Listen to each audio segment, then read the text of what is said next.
En su obra mayor, titulada Revelaciones de la Meca, el gran místico andalusí Ibn Arabi expone su hermosa doctrina de la santidad dentro del marco ortodoxo del Islam que, pese a los frecuentes ataques de los rigoristas, ha mantenido su vigencia hasta nuestros días. Uno de los aspectos más seductores de la santidad concebida por nuestro autor es el de su propagación desde los aulía o santos de Dios a determinados objetos o lugares privilegiados que participan de su baraka. Cementerios, ermitas, tumbas, incluso árboles, disfrutan así de su inmediatez a los hombres piadosos que descansan junto a ellos y son objeto a su vez de la veneración popular y ambiente festivo que en el Islam magrebí rodea a fiestas, visitas y romerías. Mercadeos, zocos, puntos de encuentro, pero sobre todo defensa contra los agravios y abusos del mundo moderno, verdaderos espacios de libertad.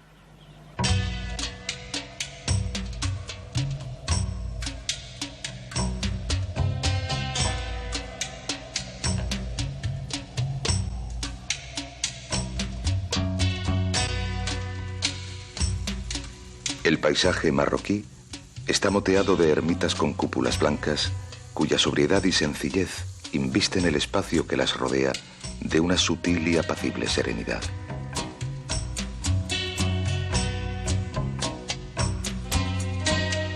Algunas blanquean, como una pincelada, un panorama adusto de chumberas y erguenes.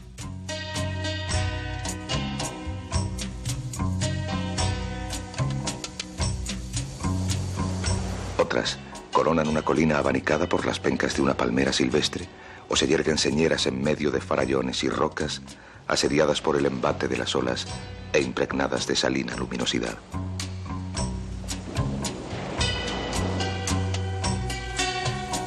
Las hay deslucidas y pobres, como si el salik que habitó en ellas hubiera perdido con el tiempo la fuerza de su baraka.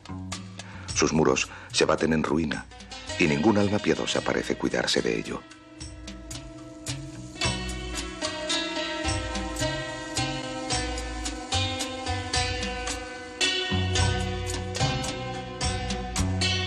Las ermitas más populares y frecuentadas ostentan los signos de la veneración de que son objeto. Como en las demás religiones, el culto a los intercesores en el Islam no es desinteresado. Los fieles solicitan favores y formulan votos para obtenerlos. A fin de dejar constancia de ellos y refrescar tal vez la memoria al santo, los devotos y devotas marroquíes cuelgan trapos, cintas anudadas y otras prendas similares en la tumba del Salid, en su santuario, e incluso en los árboles y arbustos cercanos a su querencia.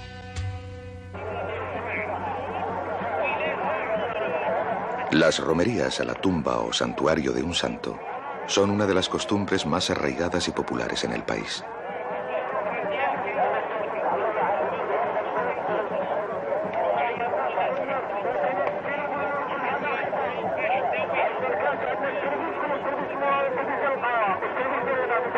El calendario de las mismas cubre la mayor parte del año, con excepción del mes sagrado de Ramadán, y abarca la totalidad del territorio marroquí.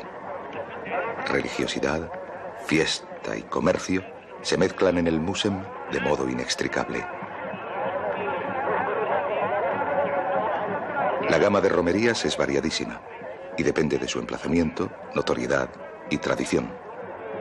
Mientras en algunas predominan la devoción y actividades habituales en los zocos rurales, otras se transforman en reales de feria similares a los de España y ofrecen al visitante distracciones de toda índole.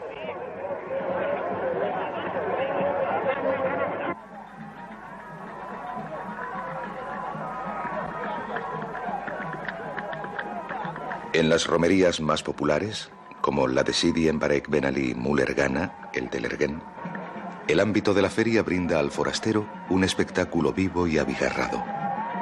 Centenares de tiendas de campaña albergan a familias enteras, peñas de jóvenes, visitantes venidos de todos los rincones del país.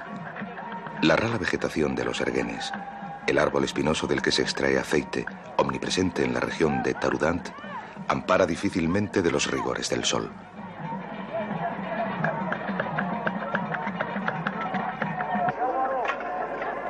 Tenderetes y cañizos, en donde los clientes se restauran y beben té, alternan con puestos de feria de bramido potente y furioso.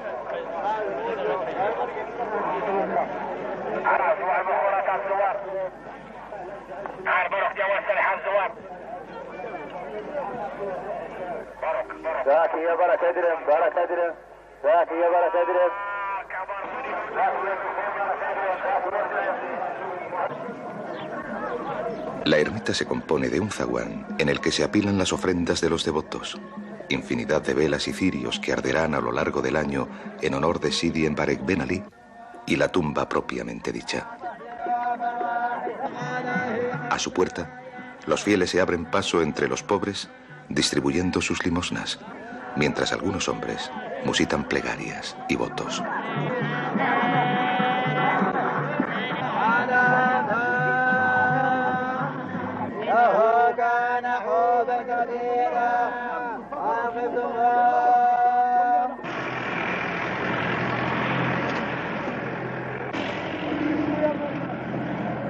El ajetreo y vaivén de coches abarrotados de gente dispuesta a cumplir la ziara es incesante.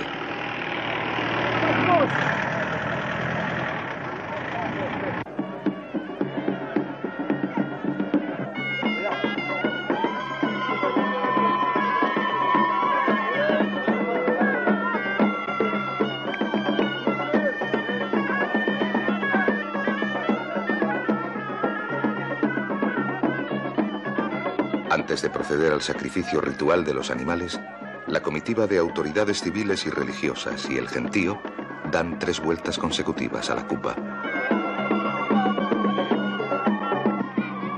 El europeo interesado en la religiosidad popular marroquí se enfrenta a Vinitio con un problema de terminología.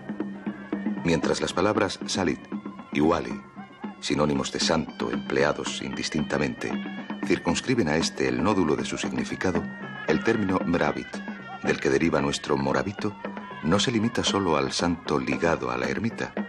Abarca asimismo su cadáver, santuario, tumba y hasta peñascos y árboles cercanos a aquella.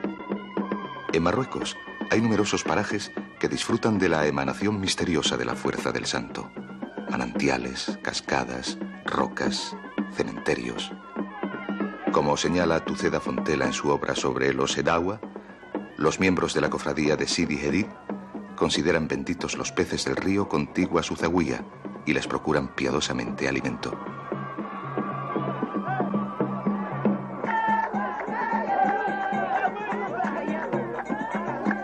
A la sombra tutelar de un erguén, con las ramas atestadas de lo que parece de lejos una banda de cuervos y resultan ser de cerca racimos humanos, un público atento asiste a los cantos y salmodias de un grupo de mujeres de edad avanzada.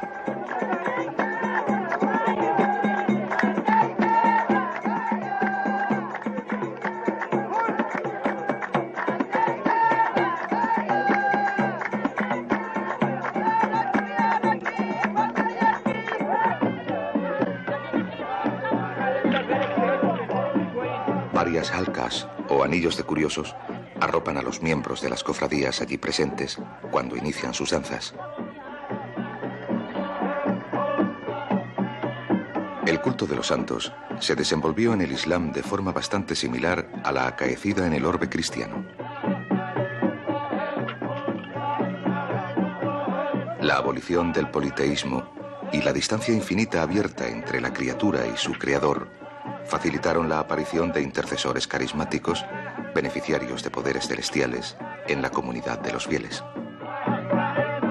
Los familiares y compañeros de Mohammed desempeñaron este papel en el mundo islámico y los santos musulmanes de los siglos posteriores se cuidaron siempre de engarzar con ellos la silsila o cadena de su iniciación.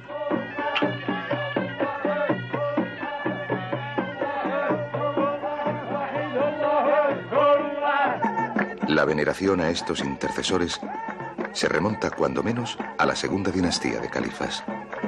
En el siglo IV de la Égira existían ya en Bagdad numerosos monumentos fúnebres consagrados a la memoria y culto de los Auliya. El esplendor y riqueza del califato abbasí en los antípodas de la vida sencilla y piadosa del profeta durante su estancia en Medina, suscitaron una reacción místico-estética tanto en Basora como en Kufa, cuna del sufismo, que pronto se extendió a Bagdad y la totalidad del imperio islámico. Los sufíes, como se sabe, interiorizan la revelación coránica, rechazan la interpretación puramente jurídica de la Sharia, reviven como Al-Bazzami o Ibn Arabi la ascensión nocturna del profeta a los cielos con gran escándalo de doctores y canonistas.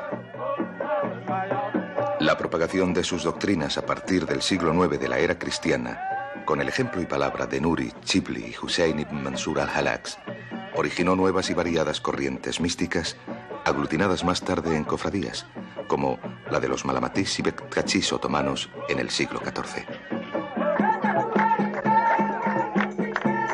Los primeros, por ejemplo, evitaban cualquier manifestación de piedad y adoptaban una conducta exterior destinada a atraer sobre ellos la malama, o censura de sus conciudadanos. De este modo, domeñaban su orgullo, mantenían su piedad secreta, acendraban silenciosamente sus ideales de perfección.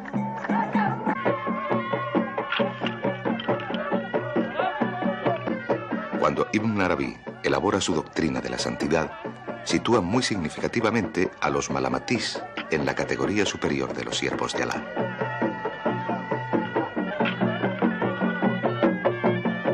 La conducta desenfadada y un tanto extravagante de los llamados locos de Dios, desde Nuri Chibli hasta Sidi Abul Abbas, el santo patrón de Marrakech, influyó poderosamente, como veremos, en la formación de la religiosidad popular marroquí y devoción supersticiosa a los ermitaños.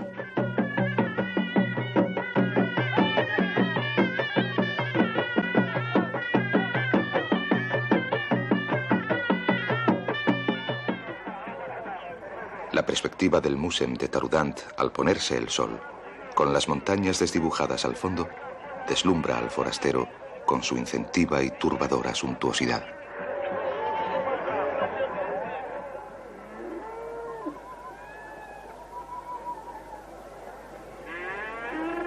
El paisaje del Anti-Atlas, en la provincia sureña de Tata, es de una adusta y salvaje belleza.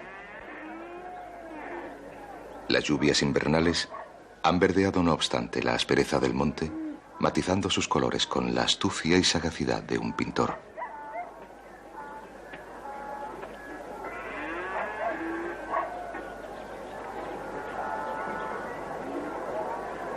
Enclavada en una de las estribaciones de una cordillera semidesértica, difícilmente accesible sino a través de senderos de piedra y cantos rodados, la zawiya de Sid Mohammed Ben Yaqub atrae a numerosos devotos y comerciantes que, a pie o en camión, acuden a la aldea el día de su festividad.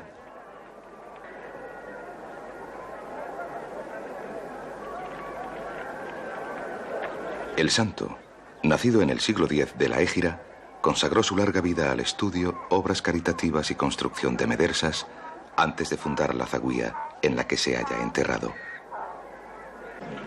Situada en medio del pueblo, en un pequeño cementerio dominado por admirables edificios de piedra, representativos de la arquitectura popular montañesa, es visitada por los fieles venidos principalmente a comprar y vender en el zoco.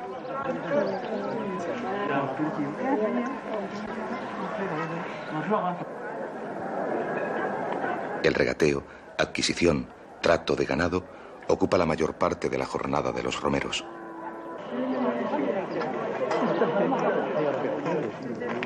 Las tiendas de lona y sombrajos cobijan a vendedores de alfombras, tejidos, calzado, que abastecen a los campesinos y pastores de las comarcas cercanas de todo lo necesario a la subsistencia de sus familias.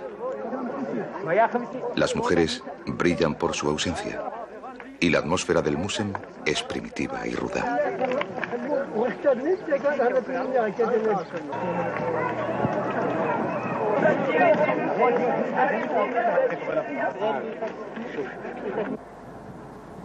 En el llano polvoriento que se extiende a la entrada del pueblo, rebaños de camellos pacen a sus anchas, mientras las siluetas de los romeros que convergen desde lejos a su punto de cita parecen brotar de la bruma, esfuminadas por la calina.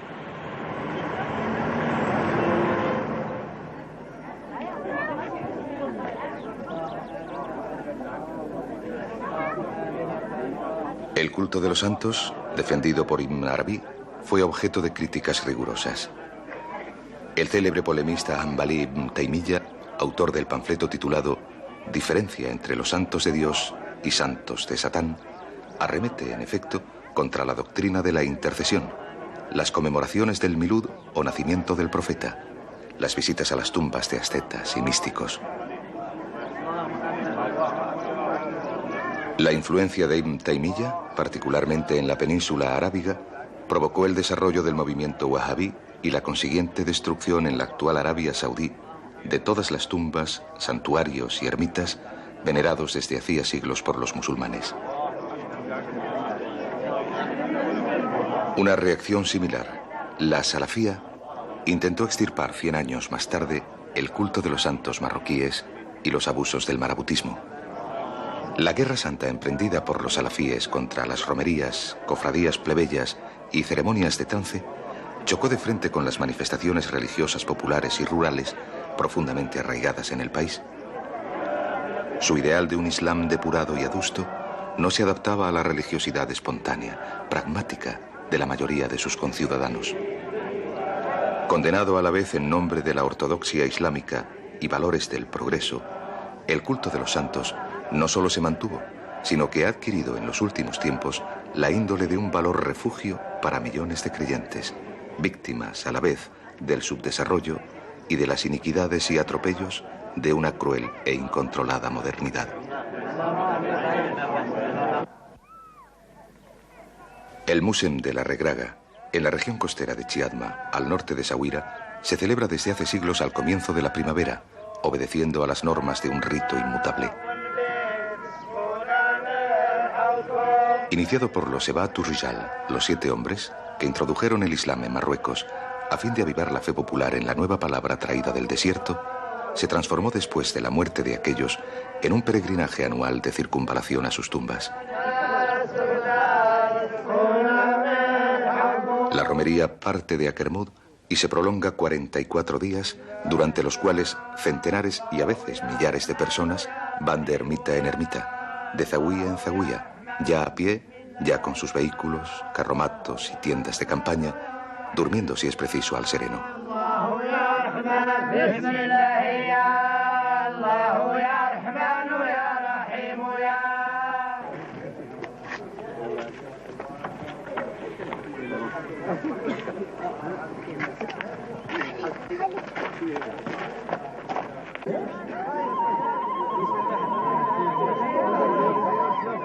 El día fijado, el séquito de los Regraga parte de la zahuía de Akermud tras una ziara a la ermita local que contiene los restos de sus fundadores. El Mokadem, montado en un caballo blanco, inicia el trayecto que a lo largo del Daur le conducirá, pasando por Essaouira, al punto final del peregrinaje. Según las crónicas, los Regraga vivían su fe monoteísta en medio de tribus idólatras y veneraban a Jesús, de quien se consideraban discípulos, como el profeta anunciador de la religión venidera. Al enterarse de la revelación de Mohammed, 7 miembros de la tribu viajaron a Arabia y, llegados a la Meca, entraron en una mezquita en donde un grupo de fieles recitaba las azoras coránicas. ¿Quién de vosotros es el enviado de Dios?, preguntaron en bereber. Los presentes no entendieron lo que decían, pero Mohammed les respondió en su lengua: soy yo, acercaos. Maravillados, adoptaron al punto la nueva doctrina y recibieron la misión de difundir la palabra divina entre sus paisanos. Provistos de una carta de Mohammed, volvieron a Marruecos y la leyeron a los Chiadma, reunidos en asamblea, provocando a su vez su conversión masiva al Islam. Aunque teólogos e historiadores ponen en duda la autenticidad de la leyenda, los Sabatu Rijal, reverenciados por los creyentes como compañeros del profeta, son objeto, así como sus primeros seguidores, de un peregrinaje masivo jalonado de visitas a más de una treintena de tumbas.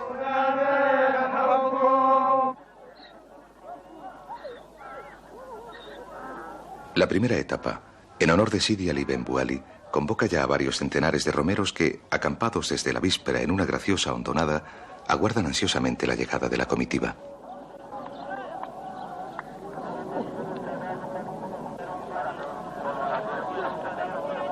Pese a la difícil configuración del lugar, bifurcaciones del río, cantos rodados, praderas anegadas, el gentío congregado discurre por improvisados senderos entre figones de pinchitos, tenteretes de ropa y calzado, carnicerías y sombrajos con vendedores de cirios y especias.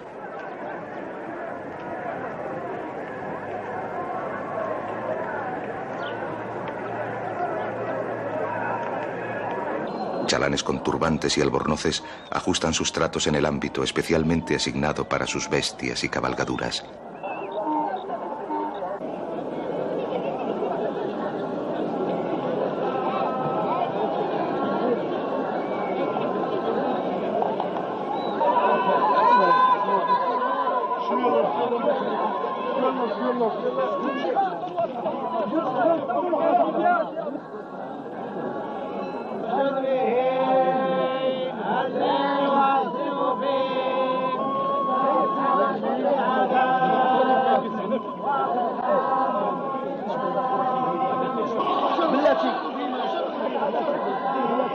Tras el sacrificio de 2 bueyes a la entrada de la ermita, los romeros se disponen para la nueva etapa de su ciara y comienzan a arrear los borricos y recoger sus bártulos.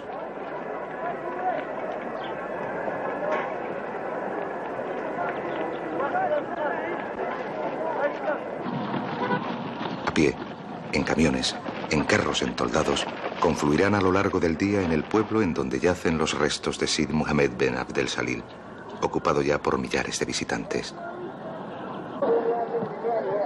En las colinas cercanas, el lecho del río, los olivares, centenares de jaimas y tiendas de campaña.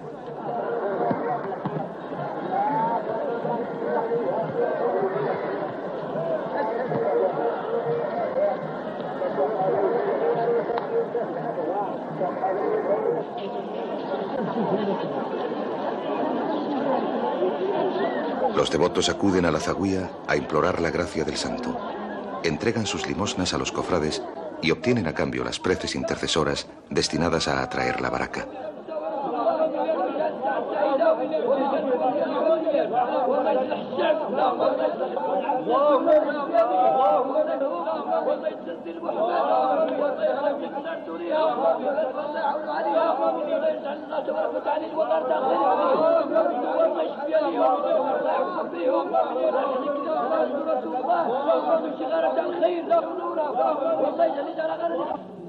Docenas y docenas de cazuelas de barro con cuscús, que serán distribuidas más tarde a los necesitados, manifiestan el fervor popular a la figura del wali que, según la leyenda, liberó a la hija de un príncipe de la cueva en la que la tenía secuestrada un diablo. Al anochecer, la muchedumbre se congrega a la entrada de la aldea para recibir a la comitiva de los Regraga con velas encendidas.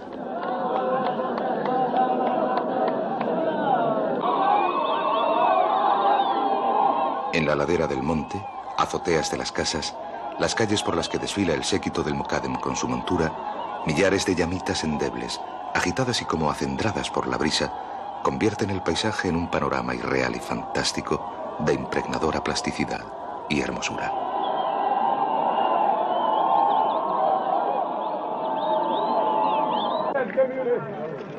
Como en otras romerías marroquíes, el Musem de Sidi Mohammed ben Abdel Salil atrae a una multitud juvenil rebosante de vida, ansiosa de novedad y distracción. Mujeres y muchachas circulan alegremente de noche, se detienen a platicar con amigos, acogen con agrado su cortejo y galanterías. Encuentros, idilios, citas nocturnas se ajustan a veces por señas y, amparadas en la santidad del lugar, las homenajeadas no se ven obligadas a justificar su ausencia ni a dar cuenta de sus actos. Las romerías facilitan los medios de intercambio y comunicación con el otro sexo en un encuadre cultural propicio.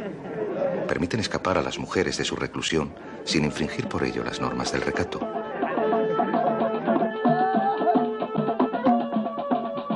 Esta sabia mezcla de licencia y piedad, bajo el patrocinio de un morabito o santo, muestra en cualquier caso la pervivencia de unas formas populares de terapéutica social, no solo en las zonas rurales, sino también en los núcleos urbanos, atomizados por el rodillo compresor de la modernidad tecnológica e industrial.